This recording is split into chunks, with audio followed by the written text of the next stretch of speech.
Buenos días. Quiero extenderles una cordial bienvenida a esta sesión del simposio.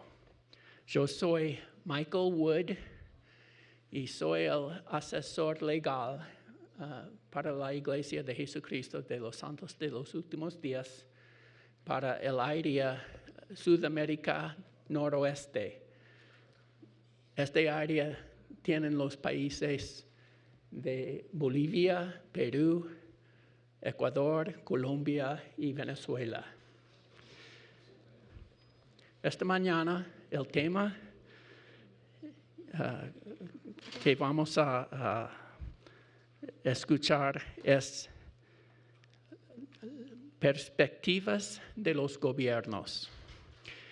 Y los participantes son bien calificados para hablar sobre este tema. Sus biografías están en página 23 en el folleto del simposio. Así que yo voy a decirles solamente lo que están haciendo ellos actualmente. El primero hablador será el viceministro Alfonso Garcés. Él es el viceministro de Justicia del Ministerio de Justicia y Derechos Humanos en el Perú. Segundo, nos hablará el ministro Darío Filartiga. Él es ministro y asesor político al presidente del Paraguay. Y tercero, el asesor legal Guillermo Mendoza. Él es el asesor legal al Ministerio de Defensa del Paraguay. Al fin de la hora, si tenemos tiempo, ellos pueden contestar unas preguntas. Viceministro.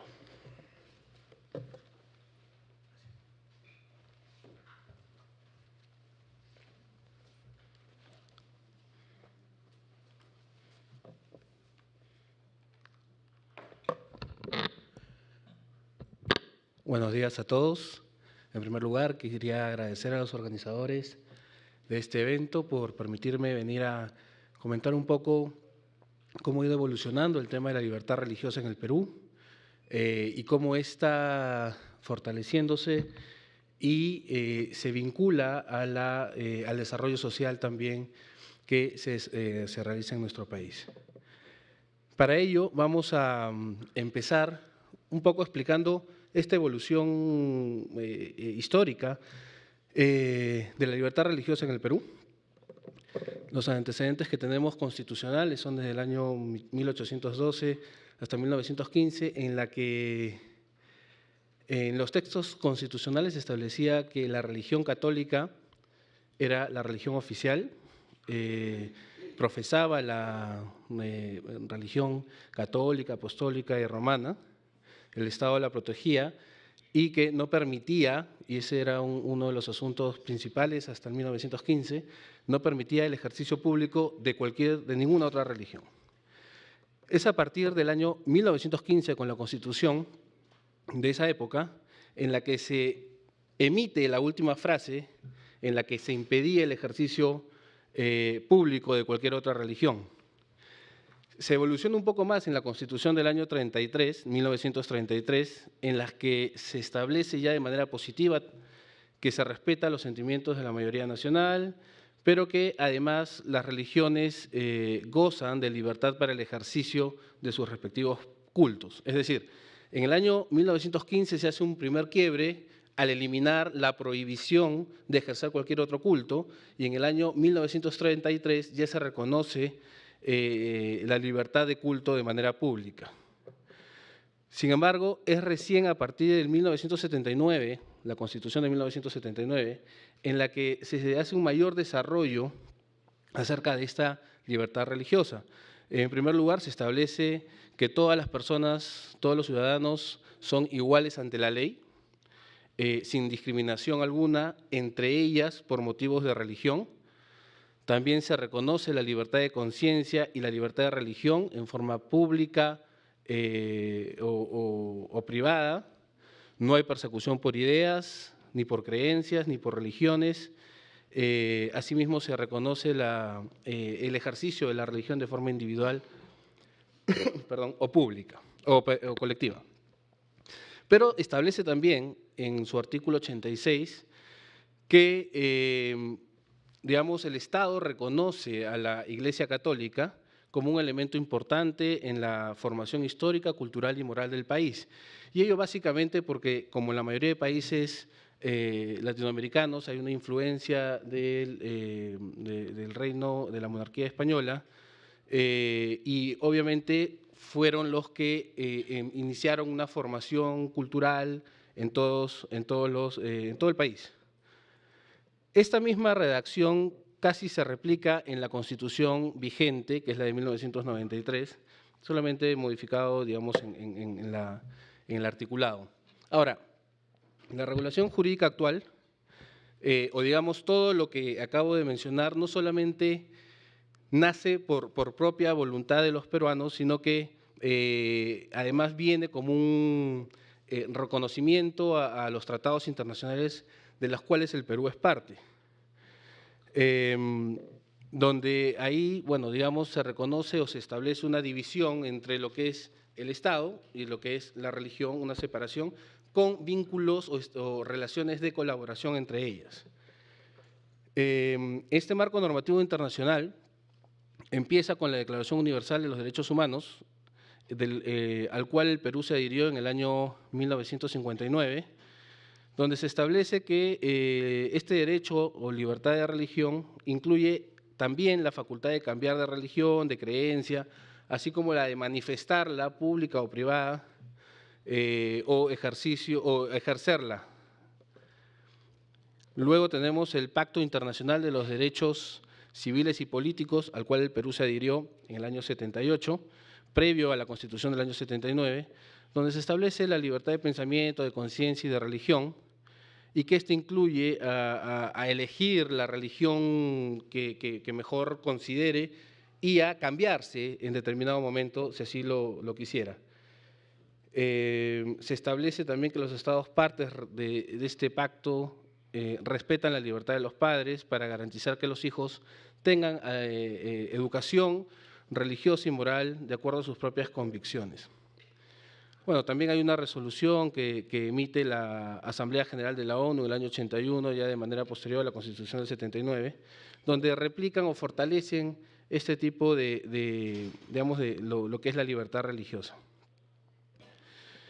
En el Perú, así como en algunos otros países, existía el patronato, que fue, digamos, abrogado en el año 80, 81 por ahí, y en el Perú se firma en el año 80 un concordato con la Iglesia Católica, donde se establecen relaciones de colaboración específicas entre la República del Perú y la Santa Sede.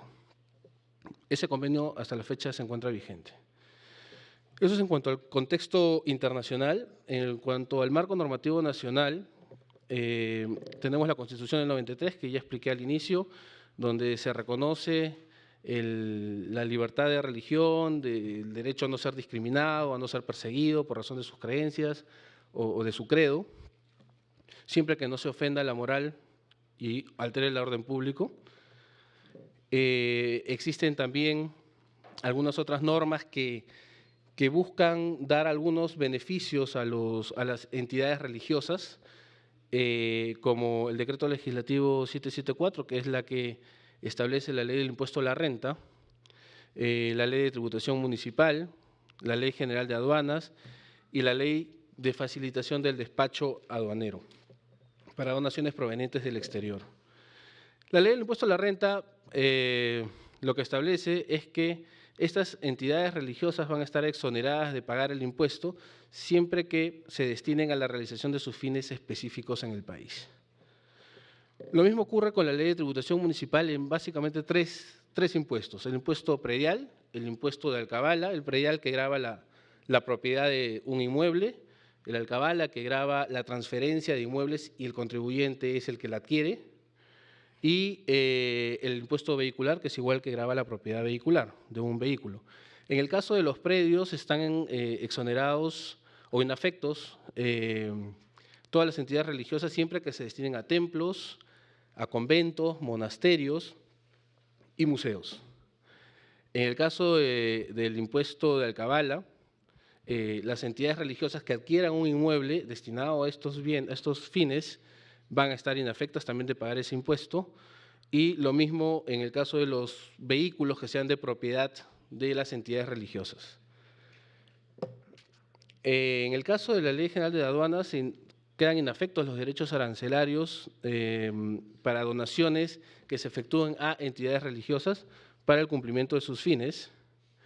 Lo mismo con la Ley de Facilitación del Despacho de Mercancías Donadas provenientes del exterior, se establece un procedimiento más ágil o simplificado para los bienes que vaya a importar una determinada entidad religiosa para el cumplimiento de sus fines. Y es así como en el año 2010, digamos, dentro de toda la evolución histórica en el Perú, se promulga la Ley 29.365, que es la Ley de Libertad Religiosa, donde se establece que, un poco desarrollando lo que establece la Constitución, que el Estado garantiza el derecho fundamental de toda persona a la libertad de religión, reconocido y amparado en la Constitución Política del Perú y por los tratados internacionales ratificados por el Estado peruano. Ratifica que el ejercicio público y privado de este derecho es libre y tiene como único límite la protección del derecho de los demás al ejercicio de las libertades públicas y los derechos fundamentales.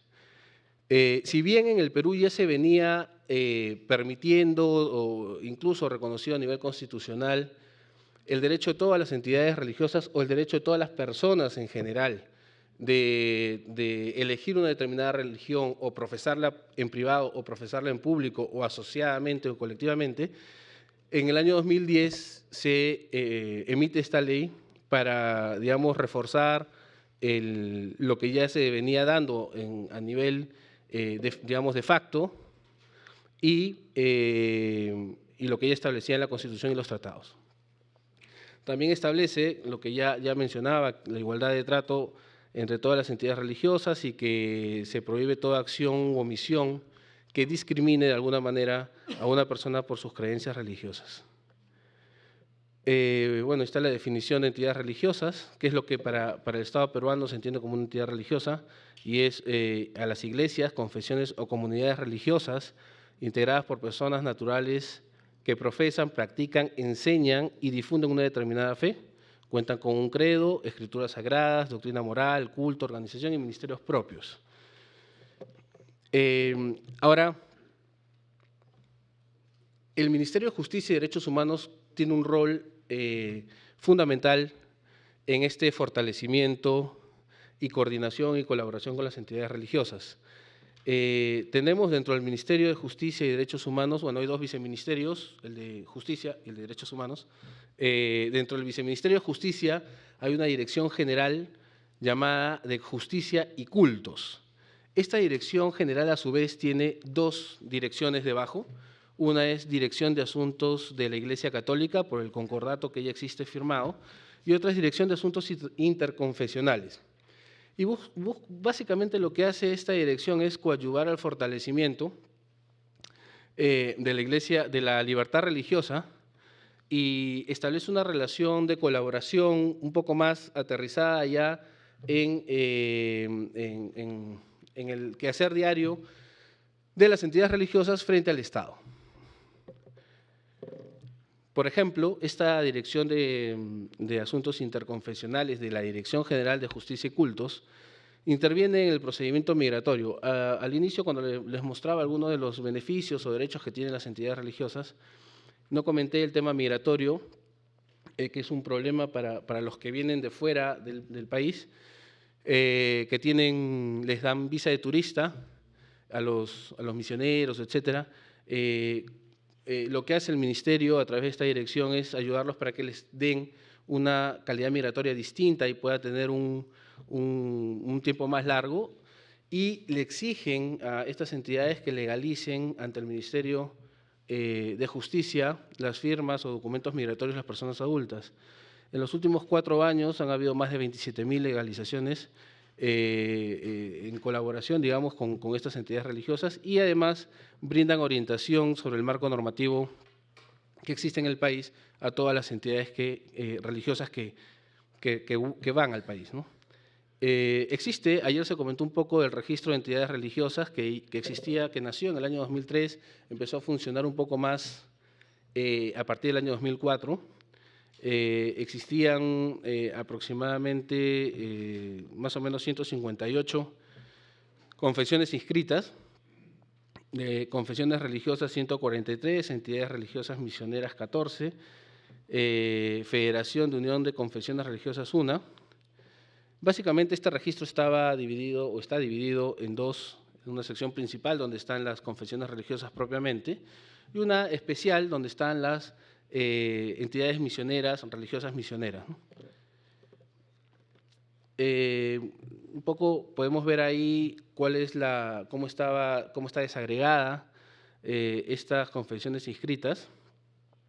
En su mayoría son cristianas evangélicas, dado que no tienen una estructura jerárquica definida, sino que cada iglesia tiene su propia regulación y su propia autonomía, a diferencia de los judíos, budistas, etcétera, ¿no? Ahora, ¿cuál es el papel o por qué son importantes para nosotros las confesiones religiosas en el país y por qué es importante también seguir fortaleciendo el tema de la libertad religiosa? Primero, es que la religión o es más fácil gobernar un país que tenga una determinada convicción, que siga determinados patrones de conducta, y eso permite que cada persona pueda desarrollarse y desenvolverse de una mejor manera a que no. En segundo lugar, este principio casi común entre todas las confesiones religiosas, que es el apoyo al prójimo y buscar siempre el bienestar común de la comunidad. Para este propósito, el Estado viene estableciendo beneficios, como los comenté al inicio, para fortalecer estas capacidades que puedan tener las entidades religiosas y ampliar de esta forma la capacidad de servicio social que brindan al país. Ejemplos de ello tenemos a la Misión Suiza en el Perú, que está en Pucallpa, es una de las provincias ubicadas en la selva, en la Amazonía del Perú. Tiene 48, casi 50 años ya en el Perú, en esa zona, alfabetizando etnias en la selva. El Perú es un país pluricultural, tiene más de 100 microculturas, idiomas, etcétera, y precisamente estas entidades religiosas misioneras van a esas zonas a brindar ayuda a los que viven ahí. En este caso, esta misión lo que hace es ayudarlos a mejorar sus capacidades técnicas en determinadas actividades, oficios en los que puedan desenvolverse en la zona. También está la South American Mission o Misión SAM, que es una comunidad cristiana donde tienen ahí, transporte o dan transporte para que la gente pueda trasladarse. Como la parte de la selva o de la Amazonía, hay lugares donde no llega la aviación comercial porque no es rentable. Este tipo de misiones tienen algunas avionetas que cumplen con toda la regulación aeronáutica que establece el país y colaboran para el traslado. Tienen institutos bíblicos, centros de alfabetización, etcétera. También Asparsud, que es la Iglesia de Jesucristo de los Santos de los Últimos Días, brindando donaciones en sillas de ruedas, campañas de donación, de salud, de sangre, en general. Entonces, en el Perú, el tema de la libertad religiosa ha seguido una evolución progresiva a lo largo del tiempo. Este año se cumplen 100 años desde que en el Perú se elimina la prohibición de profesar públicamente cualquier otra religión distinta de la católica. Me parece que es en noviembre donde sale este hito.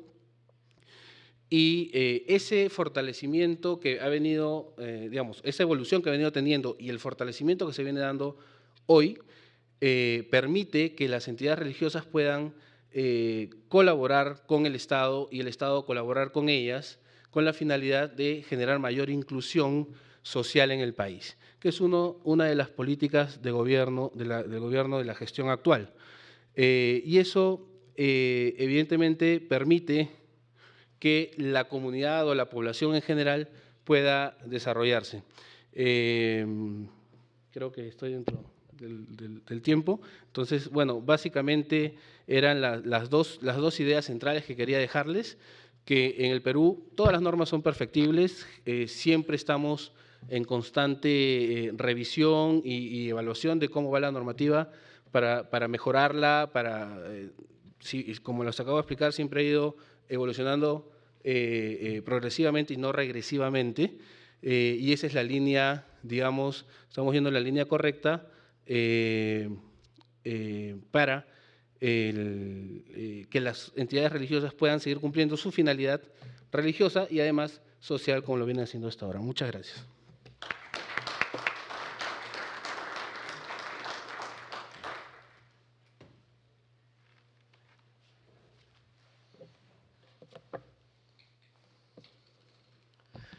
Buenos días. Saludo y agradezco en primer término a los organizadores de este simposio tan interesante que nos da la oportunidad de alternar con personalidades de diversas partes del mundo. Agradezco a como dicen acá por sus sílabas, la BYU, la Universidad de Utah, y por tenernos en su casa. Bueno, como ya saben, soy de Paraguay. Paraguay es un país que está en el corazón de América. Me gusta decir que Paraguay es un país pequeño, pero lo es comparado a sus grandes vecinos, Argentina y Brasil. Pero como gusta decir a nuestro presidente, Paraguay es más grande que Alemania. Y Alemania tiene 84 millones de habitantes y en nuestro país apenas somos 7 millones. Así que hay mucho por desarrollar todavía en el Paraguay. Bueno, la conquista.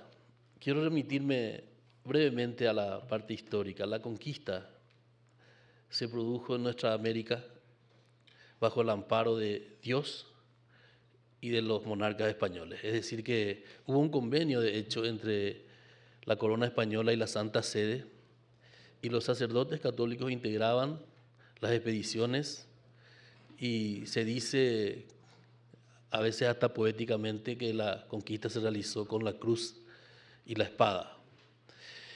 De ese tiempo viene la influencia del cristianismo en la formación de nuestras nacionalidades. En el Paraguay se ha dado una experiencia trascendente, que fueron las misiones jesuíticas. Las misiones jesuíticas fueron instauradas en territorio actual de Paraguay, una parte de Argentina y otra parte de Uruguay. Y en estas misiones jesuíticas, los sacerdotes jesuitas convocaron y adoctrinaron en la religión católica a los aborígenes, en gran número, al punto que, con permiso del gobierno español, obviamente, se instalaron y tuvieron mucha incidencia en la educación y en la formación hasta técnica de los indígenas.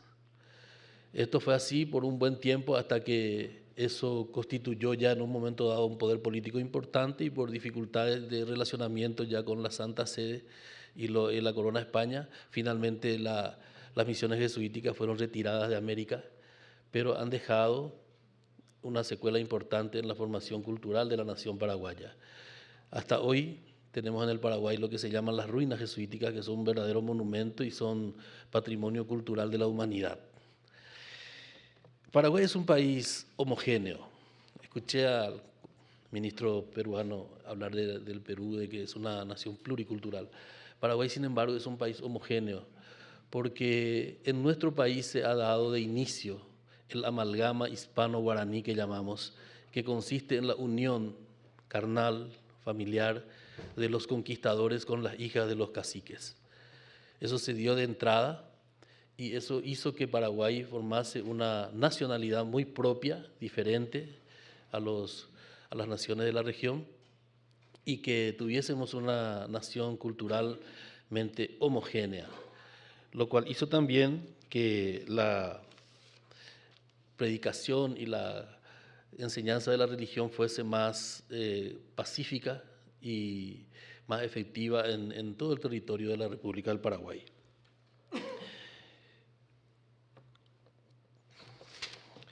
En cuanto a al tema en cuestión, a la tolerancia religiosa, a la libertad religiosa, a la estabilidad social y el Estado de Derecho, Paraguay en estos días, en estos años, nuestra región está conmemorando 200 años de la emancipación de diferentes naciones americanas de Europa, de España en nuestro caso. Y en la revolución de la independencia ya hubo un sacerdote en el Paraguay que integró la Junta Superior Gubernativa. Y en los principios de nuestra historia independiente, todas las actividades oficiales, digamos, políticas, todas las actividades, incluso electorales, se realizaban en los templos que venían de la colonia y de la Iglesia Católica. Nosotros tuvimos en el Paraguay un periodo gobernado por el doctor José Gaspar Rodríguez de Francia, que fue un doctor de la Universidad de Córdoba, un paraguayo que se formó en teología en la Universidad de Córdoba, tenía una formación teológica, pero actuó en un momento en que el país nuevo necesitaba de un gobierno firme. Entonces aisló prácticamente al Paraguay y él se impuso los tres poderes del Estado en su persona, incluso el patronato religioso, es decir, que él se concedió la autoridad de dirigir la iglesia y recluyó a los obispos y sacerdotes a sus templos, siendo él el jefe del patronato de la iglesia en el Paraguay. Esto ocurrió hasta el año 1840, que fallecido el dictador, porque su rango, su denominación oficial era dictador de la República del Paraguay. Falleció y vino un gobierno de Carlos Antonio López que nos dio la primera constitución, lo que hoy se conoce como constitución política, que en nuestra historia tuvimos 5. La primera fue en el año 1844, que ya instituía a la religión católica como religión oficial del Estado. Incluso iba más, no toleraba cultos que no fuesen de la Iglesia Católica. Lo prohibía expresamente. Eso se modificó posteriormente después de un año y se permitía el culto privado de otras religiones. Hasta el año 1870, que culminó una guerra que muchos sabrán que fue una guerra de exterminio contra el Paraguay, la guerra de la Triple Alianza. Paraguay enfrentó a Argentina, Brasil y Uruguay juntos, y con una población diezmada, sobre todo la masculina. Quedamos como nación con el 10% de la población masculina viva, la mayoría ancianos y niños, y fue verdaderamente una hecatombe que se inició la reconstrucción con una nueva constitución que declaraba nuevamente a la religión católica como la religión oficial del Estado paraguayo. Incluso creaban organismos oficiales como el llamado Consejo de Estado, que era una suerte de parlamento en el receso parlamentario que integraba por la Constitución el arzobispo de Asunción. Es decir, que era claramente un órgano oficial integrado por una autoridad, por la máxima autoridad de la Iglesia Católica. Esta constitución de 1870 de la posguerra, que fue bajo el amparo de esta constitución se hizo la reconstrucción de la patria, estuvo vigente hasta 1840. En 1840 se da una nueva constitución a la República del Paraguay y nuevamente, es decir, se mantiene la condición de religión oficial del Estado paraguayo al Estado confesional. La religión católica era la religión oficial del Estado. El presidente de la República debía profesar la religión católica como requisito esencial. En el juramento de las autoridades del Poder Ejecutivo, la fórmula incluía que lo prestaban ante Dios y la patria, y esa constitución tuvo vigencia hasta el año 1967, en que nuevamente se produce una Convención Nacional Constituyente y se mantiene la vigencia del Estado confesional, de la religión oficial del Estado, con tolerancia de cultos. Independientemente de aquella de 1844, donde expresamente prohibía otros cultos, todas las posteriores han venido estableciendo la religión oficial y, sin embargo, con tolerancia de cultos. En la Constitución de 1967, como dije, mantiene todas las características de la religión oficial como sus predecesoras, y esto tiene un cambio sustantivo en la religión, en cuanto a la religión, en la Constitución actualmente vigente, que data del año 1992. En esta Constitución se determina claramente que no habrá religión oficial y que la libertad de cultos es absoluta. Sin embargo, como tal vez respetando la historia de 200 años, se introdujo un artículo en la Constitución que reconoce a la Iglesia Católica en la formación cultural y educativa de la nación paraguaya, porque como entonces hasta hoy la Iglesia Católica tiene una función de patrocinar diversas entidades educativas, incluso de formación agraria, con aporte estatal y con aporte de la propia Iglesia. Entonces, a partir de 1992, nosotros tenemos un Estado no confesional, un Estado laico, con tolerancia a los cultos. Tenemos también que comentarles que desde el año 1954 existe en el Paraguay una dependencia oficial que es la Dirección de Culto, hoy Viceministerio de Culto, que es el organismo oficial que se encarga del registro de las confesiones.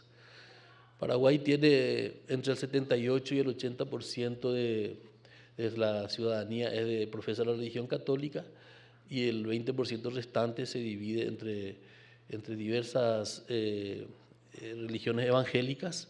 Y también tengo que decirles que en el Paraguay progresivamente crece la Iglesia de Jesucristo de los Santos de los Últimos Días, tanto estructuralmente como en la cantidad de fieles que siguen esta religión.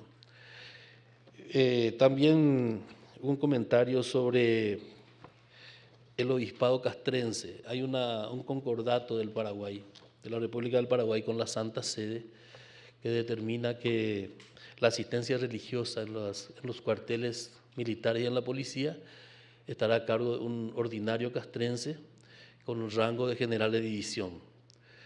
En el año 2010, tras gestiones de las demás iglesias, se instauró también la capellanía evangélica, que es un sacerdote que representa a las iglesias evangélicas y que tiene también intervención en la asistencia espiritual de los integrantes de las Fuerzas Armadas y de la policía. Bueno, para resumir, Paraguay hoy día tiene una constitución que determina el Estado laico, no confesional, con tolerancia de cultos. No tenemos conflictos, felizmente, no tenemos conflictos étnicos, no tenemos conflictos religiosos, no tenemos conflictos que nos puedan dar pie a señalarlo como una dificultad en el Paraguay. Y quiero hacer un comentario final antes de agradecer la presencia de mi esposa, que me acompaña como siempre, y de familiares y amigos que viven en esta ciudad, que están presentes en esta sala. Quiero hacer un comentario final con relación a la tolerancia.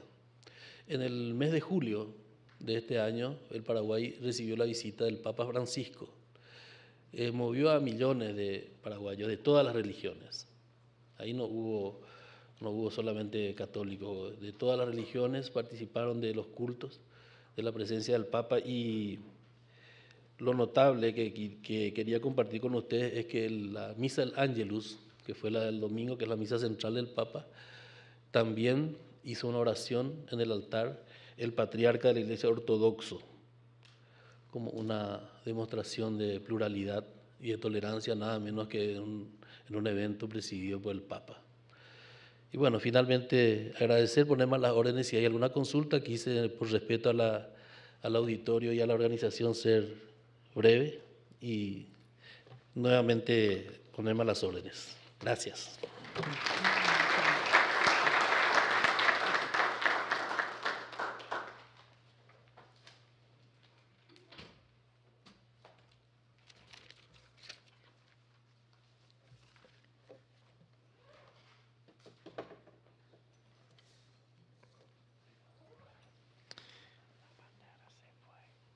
Ok.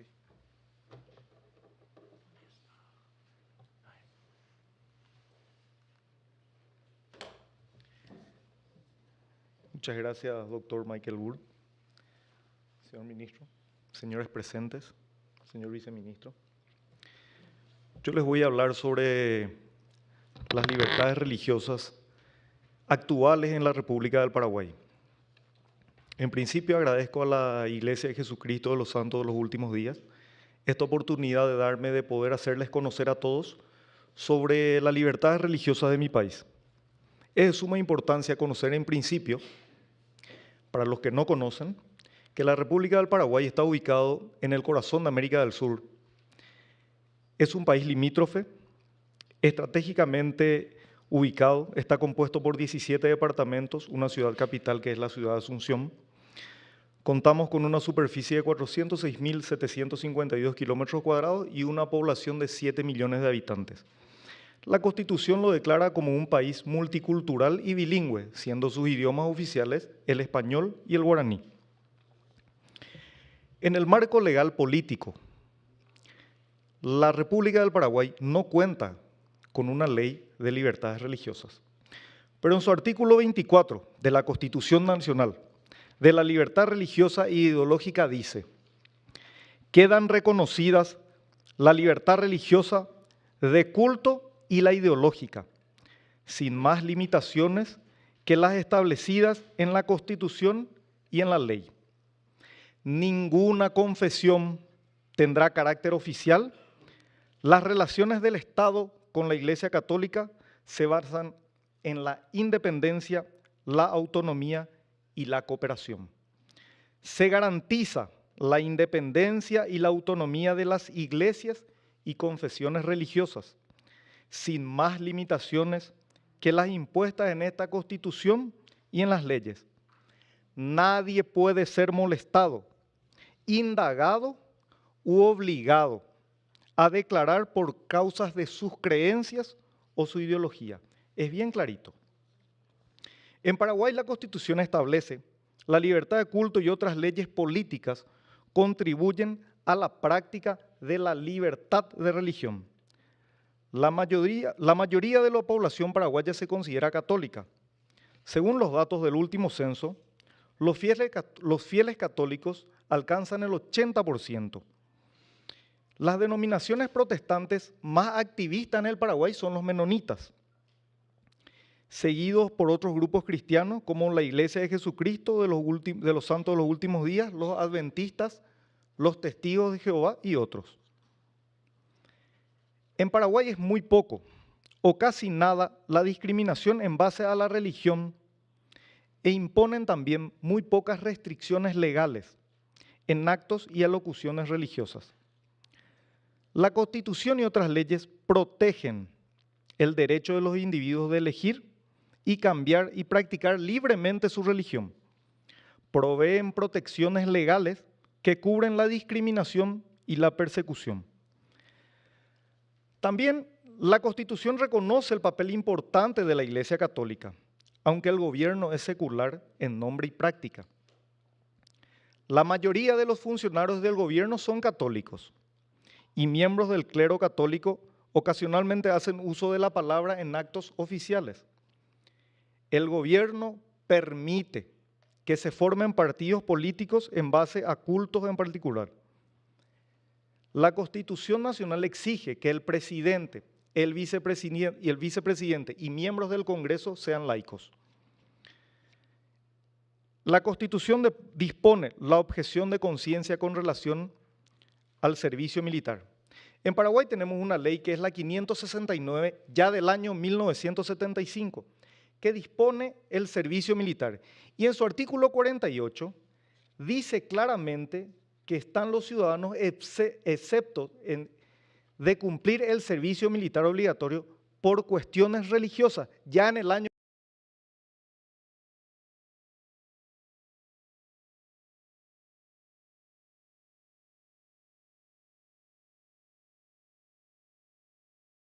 militar, pero en el año 2009 se abre las Fuerzas Armadas a las demás religiones. Aunque el gobierno no impone restricciones a publicaciones religiosas u otros medios, tales publicaciones están sujetas a la ley de difamación. Hay que tener en cuenta que en todo el mundo la libertad religiosa está declarada como un derecho universal, teniendo como respaldo legal la normativa o leyes que rigen la sociedad en su conjunto y en su situación, al hombre como protagonista principal. También es importante resaltar que, como dijo ayer en su exposición el profesor Mustafa, la verdadera religión construye puentes, crea estabilidad entre comunidades. Con la libertad religiosa se obtiene buenos ciudadanos. Y también quiero citar a mi amigo el profesor Alfonso Santiago, que ayer en su exposición dijo: el valor importante es el aporte de los creyentes a la sociedad. Eso en realidad es lo que importa. Vivimos en constante conocimiento de nuevos fraccionamientos religiosos a raíz de la globalización. La práctica de líderes religiosos que incursionan en aspectos políticos tras la procura de determinados beneficios que al final terminan por desencantar a sus adeptos. Prácticas políticas que toman como asidero a la Biblia para argumentar su quehacer tras la búsqueda de mayor credibilidad. Injerencia religiosa. Ahora bien, la pregunta que todos los paraguayos nos hacemos es: ¿existe realmente la libertad religiosa en el Paraguay? Si la libertad religiosa es el real respeto por las creencias de las personas, sin que por ello sean discriminados o excluidos o que intenten imponer un pensamiento distinto, entonces podemos determinar que en el Paraguay sí existe la libertad religiosa. Es un principio inherente de todo ciudadano paraguayo. La decisión de aceptar adherirse y congregarse o no a la fe protestante, católica, islámica o la que quisiera. Difundirla en privado o en público, en los espacios adecuados. Libertad de los padres de educar a los hijos según sus convicciones religiosas, que inspiren sus propias vidas, así como el derecho de asistir a escuelas públicas sin que por ello sufran algún tipo de discriminación. Comunitariamente existe la libertad de elegir a sus propios líderes religiosos, la libertad de tener centros de formación religiosas y morales, la libertad de recibir y publicar libros de carácter público, religioso, teológico y litúrgico, la libertad de realizar actos de beneficencia y de asistencia. Somos capaces de cumplir y respetar estos estamentos, por tanto podemos comentar que en el Paraguay existe la libertad de pensamiento y de culto. ¿Cuáles son nuestros objetivos? Así como dijo ayer el decano Rasman de Brigham Young, refiriéndose a la universidad, los estudiantes son la corona culminante de todo esto. Entonces nosotros pasamos a nuestro ámbito y podemos decir que la ley de libertad religiosa sería para nosotros la corona culminante de esto. Seguir promoviendo la tolerancia religiosa y la comprensión de una sociedad. El objetivo puede lograrse si los sistemas educativos enseñan a todos y son imparciales. Apoyar la iniciativa dirigida a promover el diálogo y el respeto mutuo entre comunidades. Promover en las instituciones educativas que incluyan en sus programas educativos el respeto por la persona y por la fe. Desafíos como nación. La religión nos necesita activos y creativos en la elaboración y ejecución de proyectos a favor de la comunidad, y esta actividad debemos de hacerlas bien organizados. No quisiera concluir sin antes tocar un tema que me pareció de suma importancia para nosotros los sudamericanos, y que no se vayan después y que no termine este simposio sin que lleven una imagen errada. En su muy buena exposición ayer, el profesor Marco Ventura dice palabras más, palabras menos. Cuando una nación es mayormente de una religión, se da una amenaza para las religiones minoritarias. Sinceramente y con todo respeto, yo no estoy de acuerdo con eso en lo referente a Sudamérica y al Paraguay. Si en Sudamérica y en nuestros países tenemos 60, 70 y hasta 80% de supremacía de una religión, no existe, y repito, no existe ningún tipo de amenaza para las religiones minoritarias. Por lo tanto, la libertad religiosa debe entenderse como el respeto de la dignidad más profunda de todo ser humano, que se suscribe a su propia creencia y por lo consiguiente, esta debe avanzar armoniosamente en cualquier tipo de sociedad. Debemos trabajar para la convivencia pacífica, en la que debe prevalecer el diálogo amistoso y el respeto, fomentando una cultura de paz, porque la tendencia no debe ser humana y no política ni religiosa. El obispo Stalset dijo ayer, que Dios nos bendiga con ira ante la injusticia. Y me gustaría agregar algo más, que Dios nos bendiga a todos y que Dios bendiga a mi heroica tierra guaraní. Muchas gracias.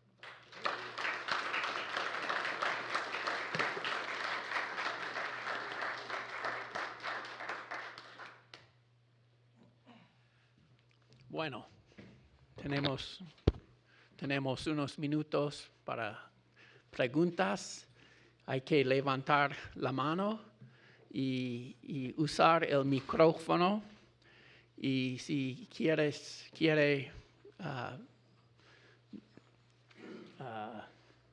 que alguien específico hace la respuesta, hay que decir esto. Sí. Mi nombre es César Zúñiga y quisiera preguntarle de Costa Rica, perdón, y quisiera preguntarle a Alfonso Garcés, ¿verdad? Y a cualquiera de los dos representantes de la República de Paraguay sobre la reflexión que hizo el profesor Cole Durham en relación con los conflictos entre el secularismo y las religiones. Vamos a ver, en Costa Rica, por ejemplo, y me pareció que es el caso de Paraguay, no hay grandes ni pequeños conflictos realmente entre las confesiones religiosas, pero se ha generado un conflicto entre el secularismo como posición ideológica y las confesiones religiosas. Entonces, los secularistas, por ejemplo, en nuestro país, decíamos ayer en la presentación nuestra, nos llaman cavernícolas, porque nos oponemos al aborto, porque nos oponemos al matrimonio homosexual. Quisiera saber en sus países ¿qué está pasando entre esos dos bandos? Gracias. Bueno, gracias por la pregunta. Bueno, en el Perú, casi al igual que en Paraguay, no existe mayor conflicto en la actualidad entre grupos o confesiones religiosas. Hay bastante tolerancia, digamos, entre ellas. Hubo, antes sí, como comentaba, antes de salir la Constitución de 1915, precisamente nace ahí la libertad religiosa porque como estaba prohibido ejercer públicamente la fe distinta de la católica, capturaron a un grupo de cristianos vendiendo Biblias o entregando Biblias. Ese fue un hito para que hubo una serie de protestas y es por eso que nace la Constitución de 1915. Pero luego, conforme ha ido evolucionando, digamos, el marco legal y también la gente ha ido entendiendo el respeto y la tolerancia hacia otras personas, no solamente de carácter religioso, sino que tengan pensamientos distintos, ¿no? No existe. Cuando se ha debatido en el Perú y hace poco propuestas legislativas como el aborto en casos de violación o la unión civil entre personas del mismo sexo, no han habido reacciones a grupos religiosos específicos con calificativos como el que nos comentaban ayer de cavernícolas o de aspectos parecidos, ¿no?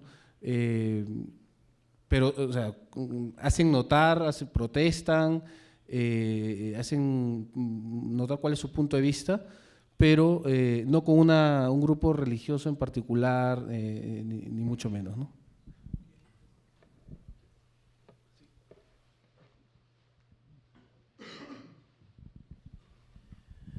Bueno, quiero agregar que en Paraguay tampoco se da esa discusión tal cual está formulada en Costa Rica, según escuché. Lo que sí quería compartir con ustedes es un evento que tuvo lugar en mi país, que fue el embarazo de una niña de 10 años. Entonces, la gran discusión que en toda la sociedad y los organismos de derechos humanos, la Iglesia Católica, en fin, se produjo una gran discusión en cuanto a si la pertinencia o no del aborto en esa situación. Felizmente, prevaleció la idea de mantener el embarazo, ¿verdad? Porque ya no era una sola vida la que estaba en juego, eran 2 vidas. Y la niña dio a luz, tendrá 1 mes o 2 en este momento el bebé. Ese fue un evento que conmocionó a la sociedad y produjo una gran discusión que tuvo, en fin, incidencia en los colegios, en las universidades, en las iglesias, etcétera. Y como en todo país, hoy vivimos en un mundo muy conectado, ¿verdad? Un mundo globalizado. Como en todas partes, también gira el tema del matrimonio de personas de un mismo sexo, la pena de muerte, etcétera. Temas así que están en discusión o ya se han resuelto en otras latitudes. Pero dentro del marco del respeto y sin que eso produzca ningún conflicto sensible en la sociedad. Nada más.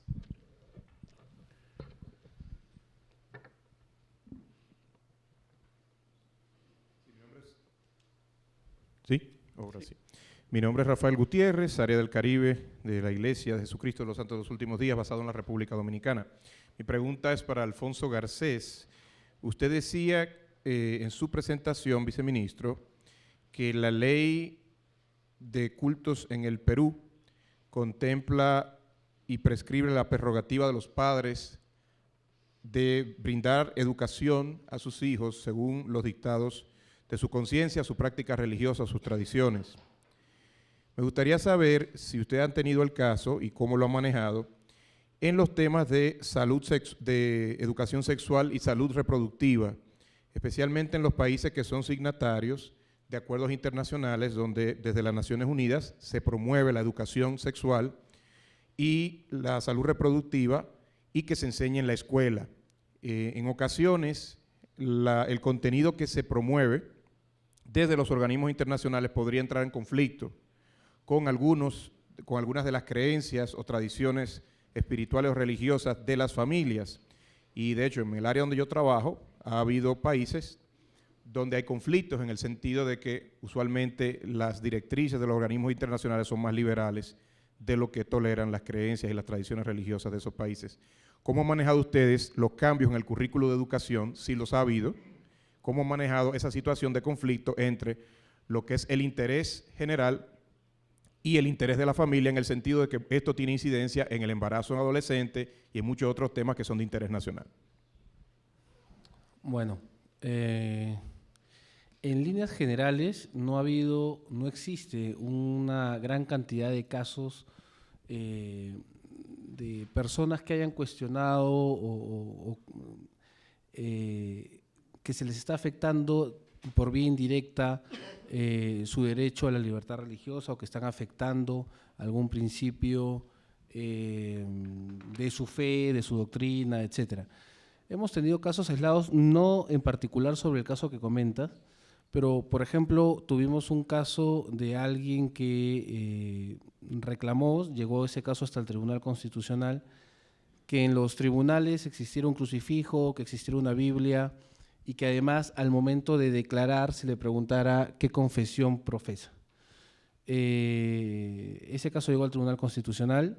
Sobre los dos primeros, crucifijo y Biblia, se le señaló que en la medida que no lo obligaban a venerar o a creer en ese tipo de símbolos, no había ninguna afectación a la confesión que profesara. Sin embargo, en relación al que se le pregunte en un tribunal qué religión profesa, en la medida que los procesos penales tienen por objetivo determinar la responsabilidad o culpabilidad de alguien que cometió un delito, y la confesión religiosa en realidad no incide en nada en la determinación de tal acto, esa parte sí la declararon inconstitucional y la sacaron. La desterraron, digamos, de todas los interrogatorios en tribunales. Sin embargo, en el caso puntual no hemos conocido que alguien haya reclamado que en el colegio le hayan enseñado algún tema vinculado a la sexualidad y que un padre de familia haya sentido que eso afectara su fe o su confesión o la doctrina que profesara. Entonces no podría dar mayores alcances sobre eso. Bueno, tenemos tiempo por una pregunta más. Dos preguntas Tal más. vez un comentario a Guillermo en su presentación al final con respecto a la situación general en Sudamérica y la iglesia católica como la iglesia más grande en todo. Yo creo que como representante, como miembro de una iglesia que es minoritaria en Sudamérica, lo que yo he observado es que hemos visto un cambio social importante en los últimos 50 años. Hace 50 años, o tal vez un poco más, casi 100% de la población en estos países fueron católicos. Pero en las últimas décadas hemos visto un cambio, y en algunos países en Centroamérica hasta 50% de la población no son católicos. Y este cambio ha pasado pacíficamente, sin problemas. Yo creo que todos debemos dar mucha gracia a la Iglesia Católica y a los países de Sudamérica.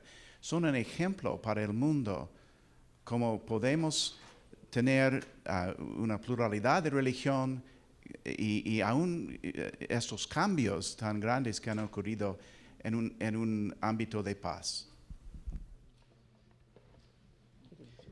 Es así mismo, doctor. Históricamente sí hubieron, como dijo el señor ministro, algunos o muchos problemas por cuestiones religiosas, pero hoy día prácticamente en Sudamérica no lo estamos viviendo. Y esa aclaración simplemente fue para que las personas que no conocen la situación sudamericana no se vayan con ese ejemplo globalizado y que realmente no está ocurriendo.